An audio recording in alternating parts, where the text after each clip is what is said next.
Well, welcome everybody, friends and family and everybody from around the world. I see some international people have popped on. Yeah, I'm down here on a 3 month project thanks to the FIVB, and well, I've been here going around the country setting up their national teams, our national beach teams, all the way down to their elementary school programs, beach and indoor and Special Olympics even.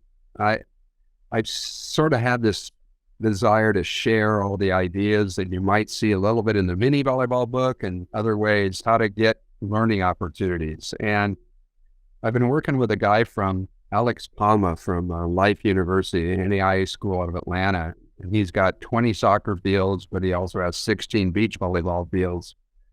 And it's just really kind of fun because Johan Cruyff, one of the top probably five soccer football players ever to grace the world.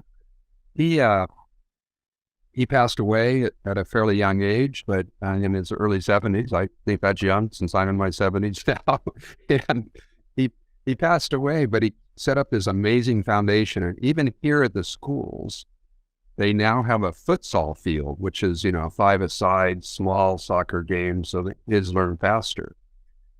And I was reading some of his quotes. Alex and I were talking about him because it's Alex's hero. Alex played on the Dutch national team, and he wants, like I do, to make Bonaire kind of a great example of what can be done in a small country with sports for kids, not just my sport of volleyball, with his sport of football. And Cruff said, for every hour I was at the academy at Ajax, where he played on the top club, he said he probably figured he played 3 to 4 hours of free play.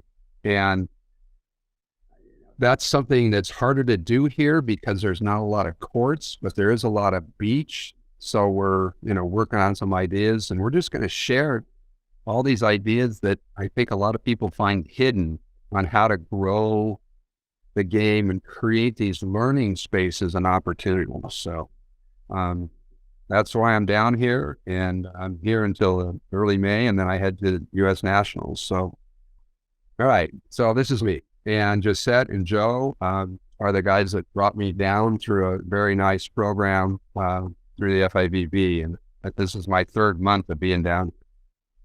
So one of the talks I strongly suggest you give to your parents and to those stakeholders in your sport that don't know volleyball per se is the uniqueness of volleyball and how hard it is to learn. It's really frustrating because Special Olympians have the ball hit the floor just as fast as Olympians, and their reading capabilities are much less than an Olympian, yet we can't really slow the ball down. So what you see is beginners play tennis rather than volleyball. And the drills that we often teach, which are partner drills, encourage that learning to be back to where it came from. And we need to get rid of that and take advantage of the net, because the game is played over the net, to the net, along the net, and then over the net. That's volleyball. It's not tennis. Where, of course, we've got this really crowded space, and you can change the heights all the way down to the way the Dutch make it popular for the boys and girls. They lower the net down to tennis height, and they let it bounce.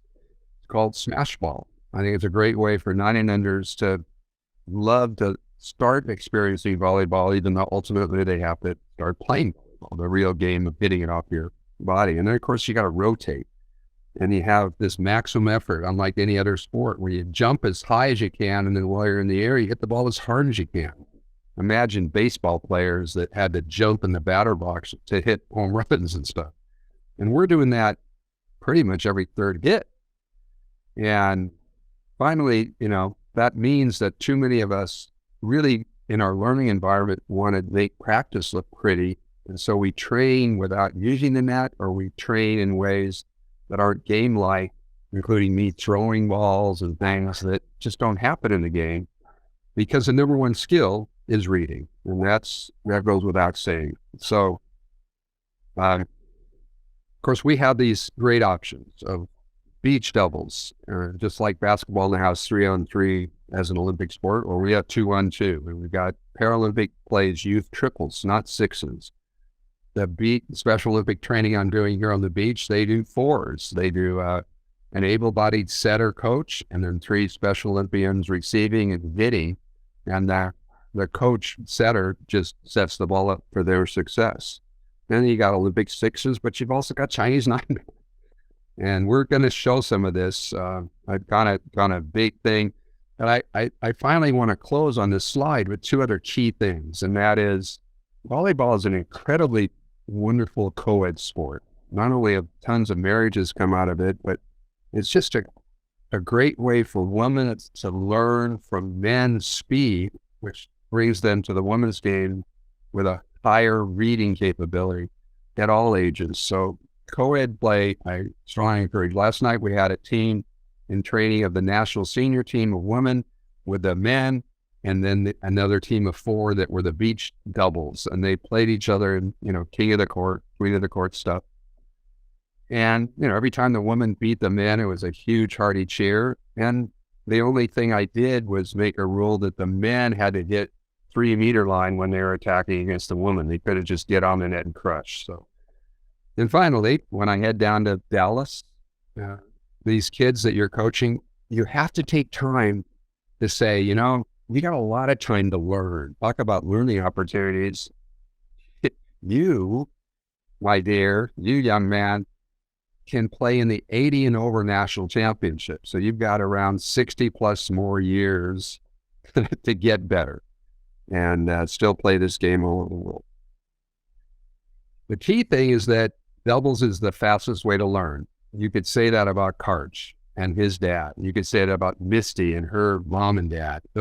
Those are 6 gold medals right there. But doubles gives you the opportunity to respond in a way that sixes doesn't.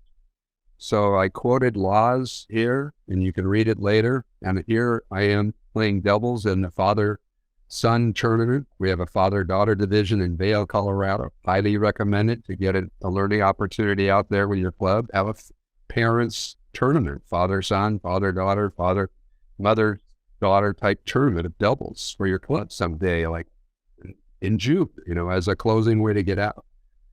So my son is 14 here, maybe even 12. And then, he's now on the national team, and he's heading to Anaheim for another season of BNL. And he was pretty pleased to get a silver medal, and the team picked up that $500,000 last summer when he was on the roster. So it starts with doubles. They learn best from doubles.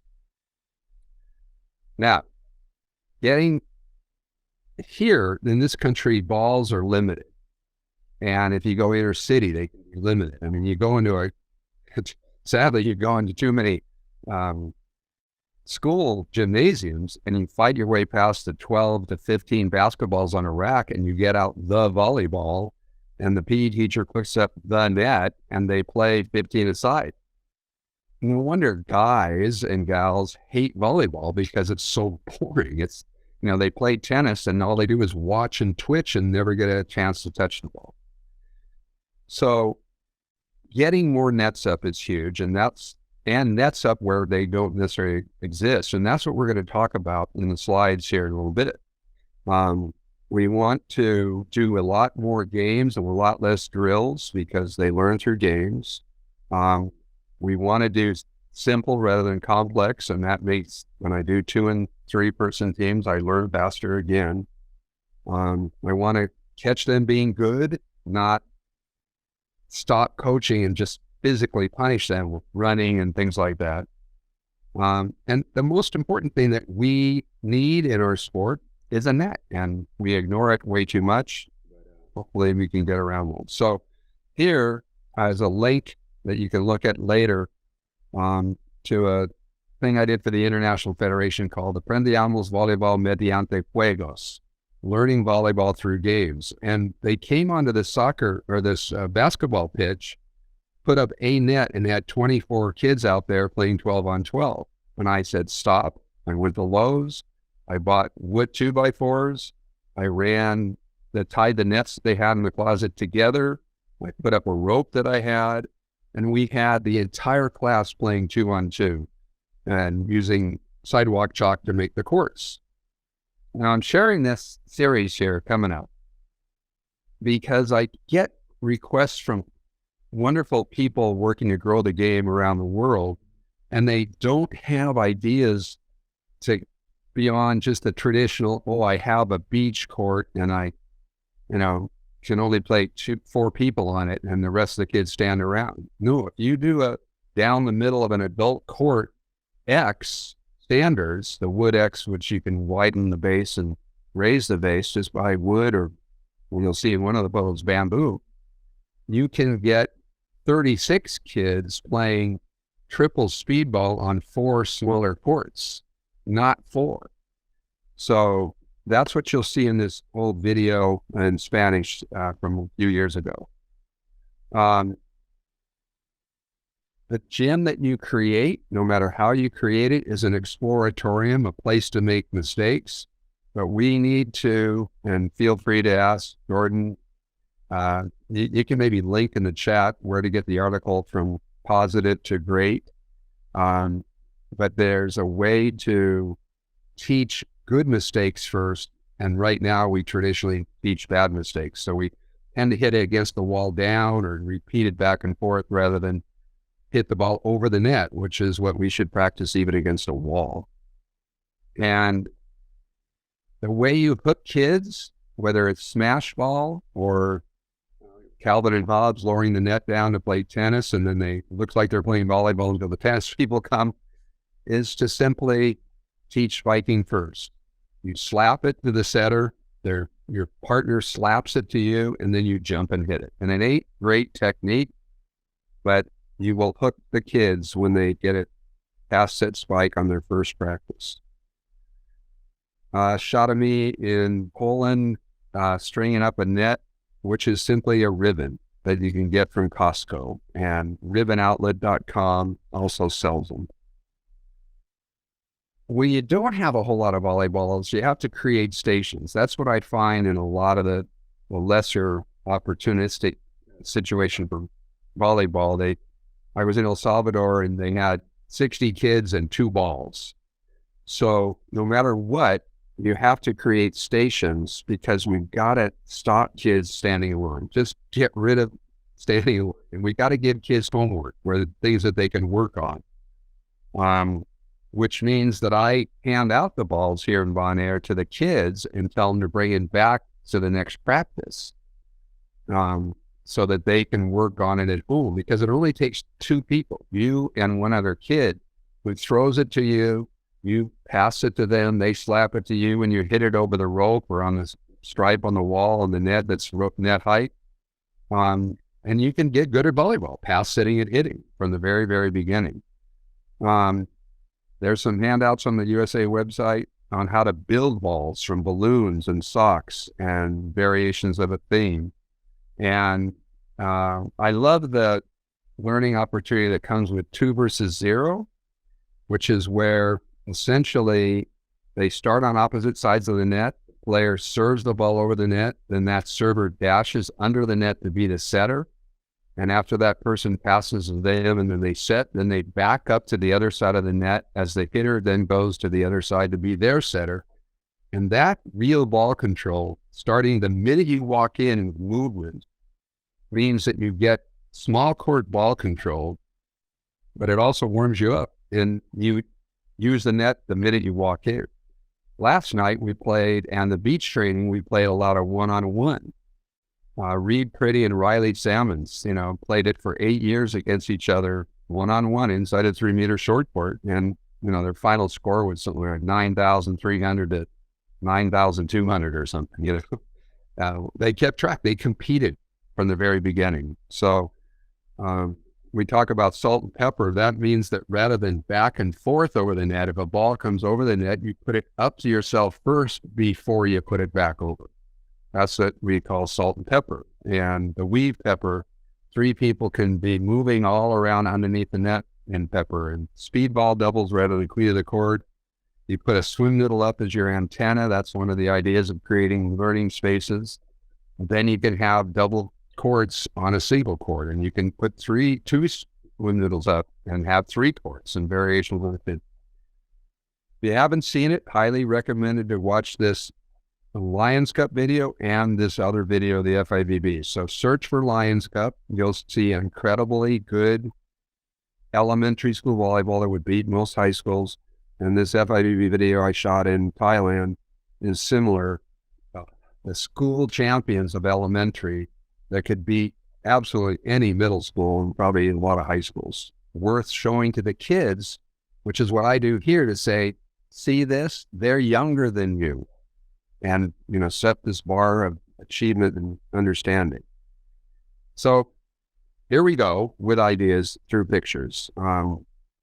Americans have the opportunity to do volleyball, and that keeps the ball corralled, and it's fun, and they get reps, and the team size is usually 2-on-2 or 3-on-3. Well, picture in the upper left, that's a that's Johan Cruyff's Foundation futsal field that they created for the schools. Every school here has a futsal artificial turf, thanks to this foundation. The picture to the lower right is a helicopter pad that they built on top of the hill by the hospital, and then they fenced it in and made it into a volleyball court. And then when they need it for the helicopter, they just take the net down. And the net can go down in like 30 seconds. NBA played on the River Thames in London, and I played on a Russian ship back when I played professionally in Italy. I went on a boat in Genoa's harbor, pantomining my way up to the top to where they're playing volleyball. On top of that structure, they had the entire volleyball court encased in netting. And that's what we're talking about doing here in Bonaire to help a group. There's a bar and a new bar, and there's a space, and we're talking about putting up this barge so that we can have a court out in the harbor. Pretty important idea that if you haven't seen it, it's a rope standard, either on the wall, underneath every basket, or on the tennis fence.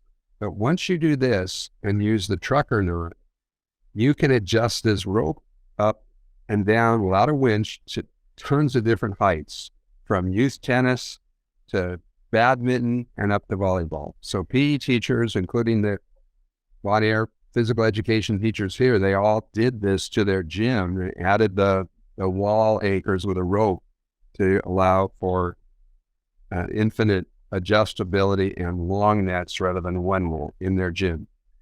Think about it. In our country, we get 6 basketball hoops up, and we put up a net, and if we're lucky, a max of 2. You should have 6 nets out just because they have 6 hoops up. Here's the wood X concept I want everybody to understand. The upper left is in Vanuatu. I went into the bamboo forest and chopped down bamboo and made the X's. The upper right is Cody and Mackenzie. We set up 20 courts in Alaska with the wood X's and just rope, and the kids use their socks and shoes to be the lines. And yeah, this team won the state championships not too long after because they got all these reading reps over the net and had fun at the same hole. The Prediamos Juegos one shows the same X that we created.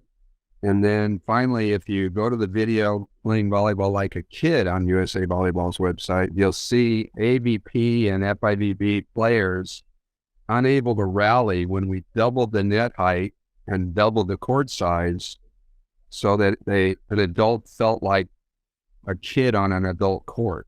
And that's the lesson in that. Hockey did the same as well as soccer, football. Did the same huge fields. Hockey did theirs on ice fields. Any place you see this, those 2 blue poles, infinitely adjustable net standards, run the long net down the middle, run the ribbon, and that's all you got down the middle. Chalk the lines, and you're going to have to chase the ball more on this field because there's no fences, but basketball courts are already set up to have a lot of volleyball. Tennis courts are the best because of the fence, but basketball courts do it. And around the world, I go to a ton of Commonwealth countries, they play netball. These standards are anchored in. It's a great girls' sport. These are netball fields down in New Zealand. And you can go from netball pole to netball pole and you can see probably 6 kids courts and having a blast at the same time as they're still playing netball over there on the other side. Because kids just want to play over a net. This collage is simply saying that, whether it's the cushion that the kids are playing over, the extended handles of playing over their suitcases, the kids holding the sweaters together to have a net, the kids playing on a saggy net, the kids playing over the barrel, or this upper left one is Karchkarai's East High School in Santa Barbara, his alma mater, and they're playing on the asphalt over the fence. They just want to play over the net. In all this searching I was doing, I found the sport court type tiles, these overhead drone shots of what some of them have done to their basketball pitches to make them pretty cool. And I just thought how fun it would be to play volleyball on any of these amazingly colorful learning courts that are currently basketball and lit, but they are awesome volleyball places as well. Outside my apartment here, there's a church. It's used Sunday from like 11 to 2, and then it sits empty. I am talking to them about taking out, they just have chairs that are movable, but can we use this for a small kids program by putting up the rope walls or coming up with a way to do it in here? When I went online, I saw on some church in Europe that tennis had figured out the same thing, and they used it as a sports hall in a church. So I'd love to tell architects, build this church in a way that it can also be a sports hall during the week and a place of worship during the Sunday or Wednesday night as well, or whatever. As I said, here's a Scottish Highland in the boonies tennis court. And I look at that and just thought, what an amazing learning opportunity where I can offset it. If I have really young kids, you guys, I'm not going to put just one ribbon down the middle. I can, in bigger gyms, you offset it with 2 ribbons or 2 long nets. One of them is 1/3 of the gym and the other is 2/3 of the gym in its width. And then you have a wide, short courts, 4 of them. And then you can do narrow, long courts in 6 of them.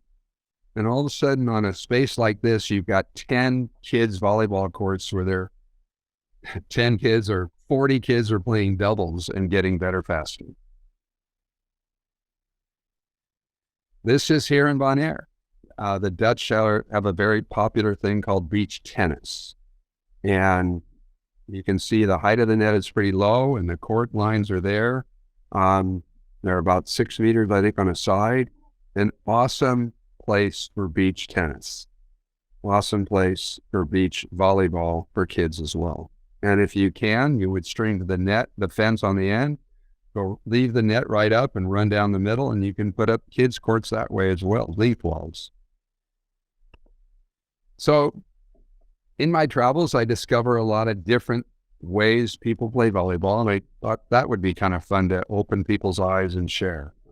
Here, the Chinese game, 9-man, is an incredibly popular sport. They have a North American national championships. Watch it on video. They play 4 or really unlimited blockers. You can play it into the net, 1 rally, and keep the ball alive. But they dive and play on concrete and asphalt in the streets. And the women play the 6-person game. And this is an example in New York City, the Chinese 6-woman game in the street again.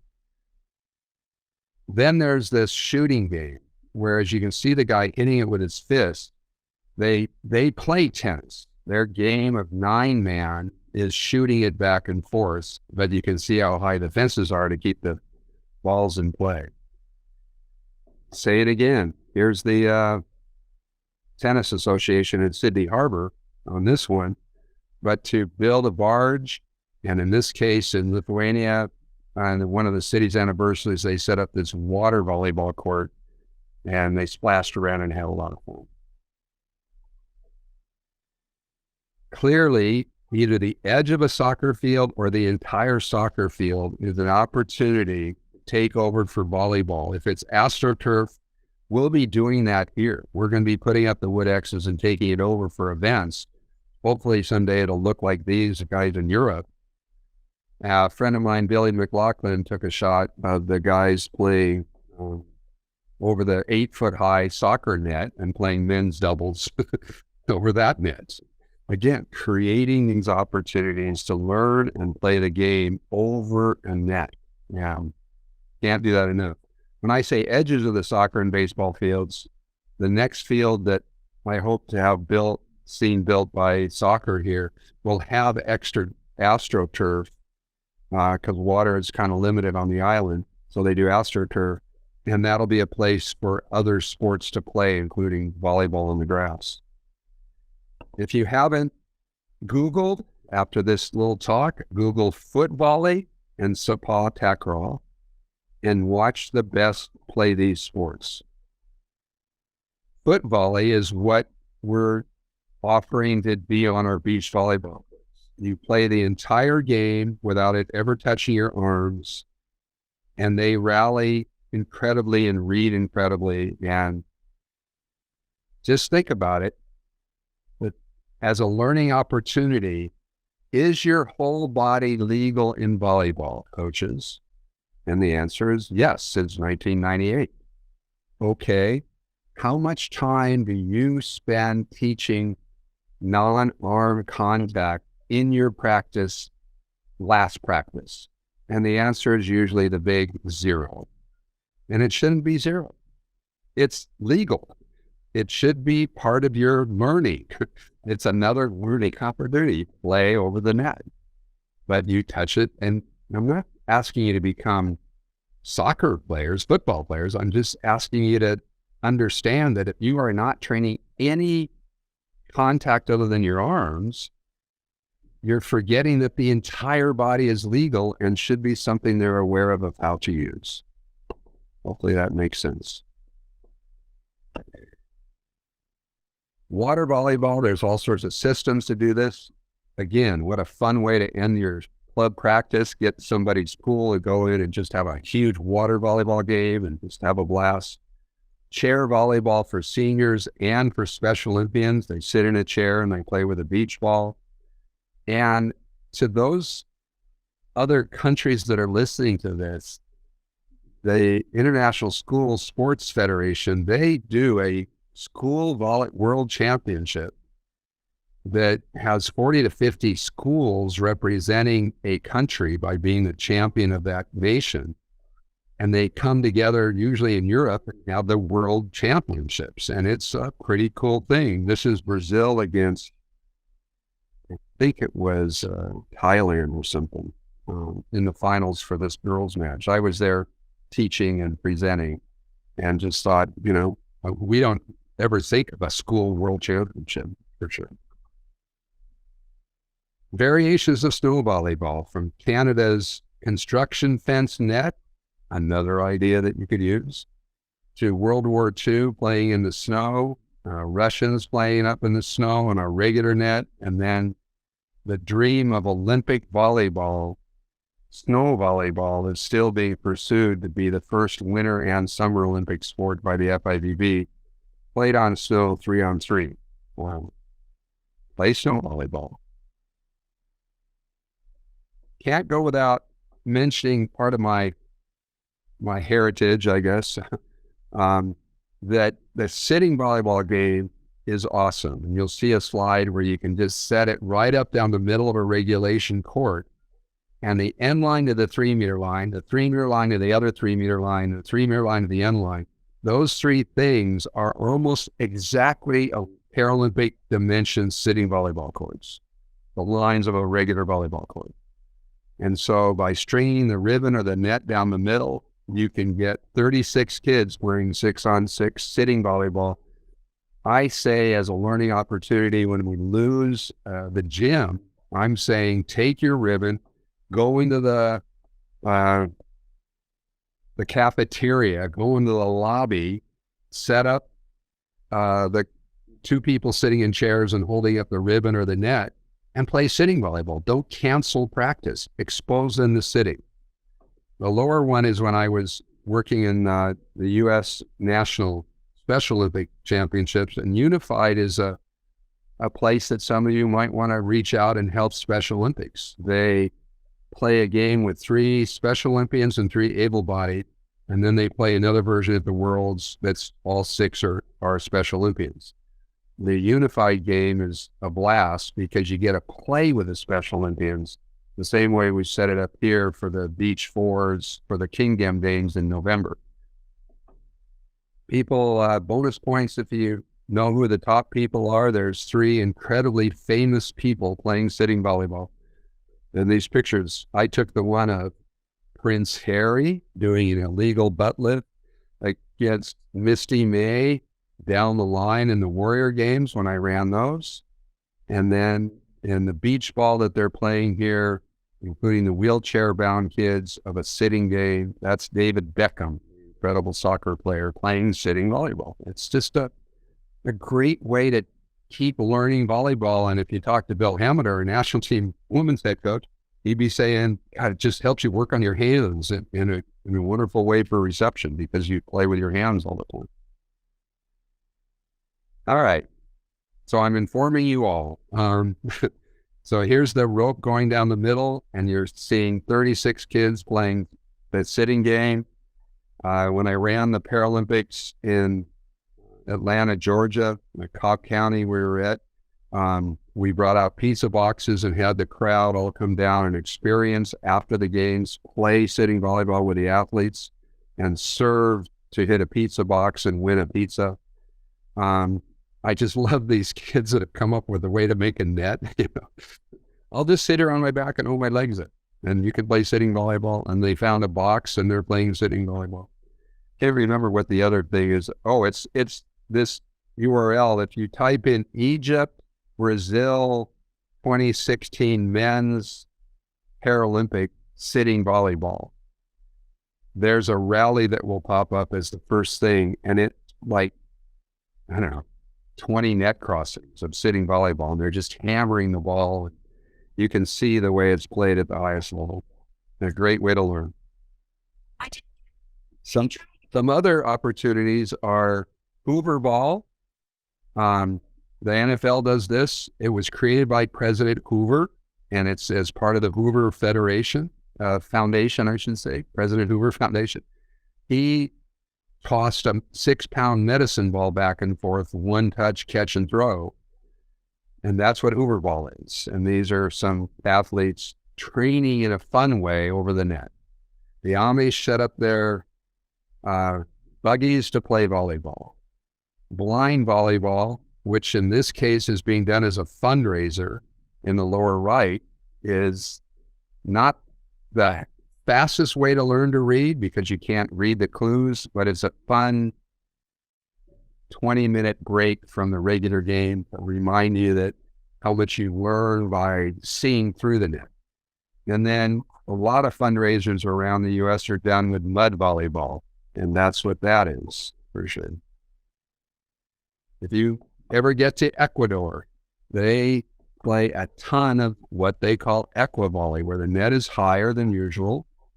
It's 3-on-3, and they do it in the streets usually, and they have betting going on.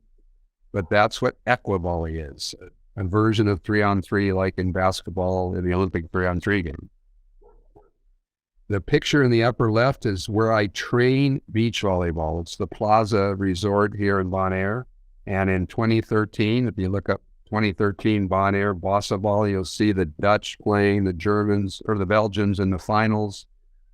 It's trampoline, bouncy volleyball. It's still being played as a fun thing. And, they're flying around on these trampolines and stuff. And, you can do that on a regular Chinese bought Alibaba bouncy court too, if you wanted to. But Bossa Ball is still something that's a lot of fun. These are 4 more different sports. Lower right is elbow volleyball. Everything in the Philippines, when they play 3-on-3, you hit it off your elbow.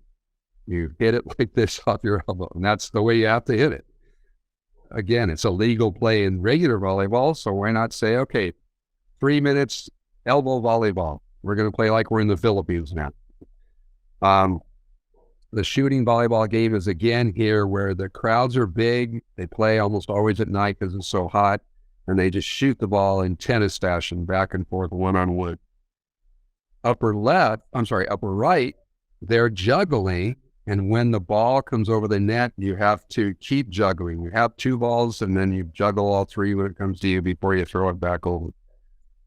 I don't know how, that's called jolly volley. I don't know how to play it, but because I don't know how to juggle. Remarkably popular in Europe to me is fist volley, where they play on about a half of a soccer field.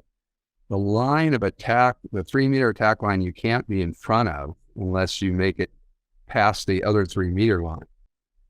And you hit it with your fist, and it can bounce once. And they're diving on the court. So if you look European fist volley, you'll see some pretty interesting defensive moves, all which could be legal in regular volleyball. Just like when they played foot volley, everything that they're doing is legal. They hit it off their chest, they hit it off their head, they kick it. It's legal. And those teams could probably beat teams and never touch a ball with their arms or hands. Of course, in the United States, the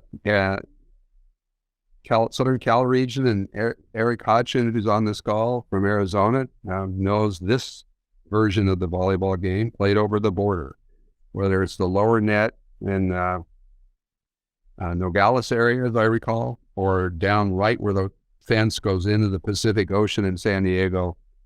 They play volleyball over the border. A video worth watching on the website is game-like wall practice. I don't want to take our time here to discuss it other than to say most of us use the wall in a way that if we got great at it, we'd be horrible in volleyball. We spike down to the floor instead of over the net. We play tennis against the wall rather than a ball comes to me and I pass it off the net, and variations on a theme. And then USA Volleyball has an incredible number of posters on coaching and passion and fun nutrition, and you can find those also on the website to promote learning. Why?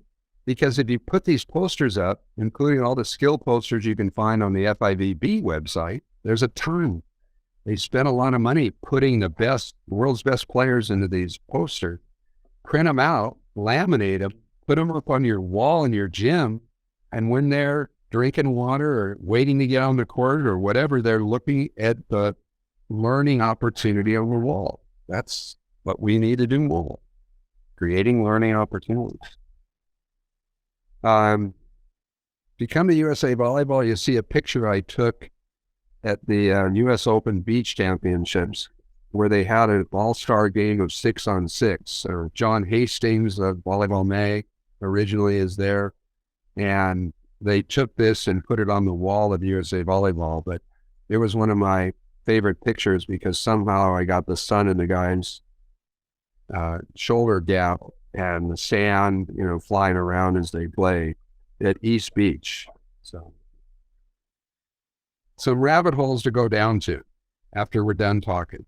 Just type in constraint-based learning volleyball, and you'll get volleyball plus a bunch of other examples in sport, and ecological dynamics, and volleyball if you want. Rob Gray does some great work here. This is from his perceptionaction.com. He has podcasts, but it's a way to do the whole skill, manipulate the tasks with space density and make all these changes and help kids learn faster, which is why we're here.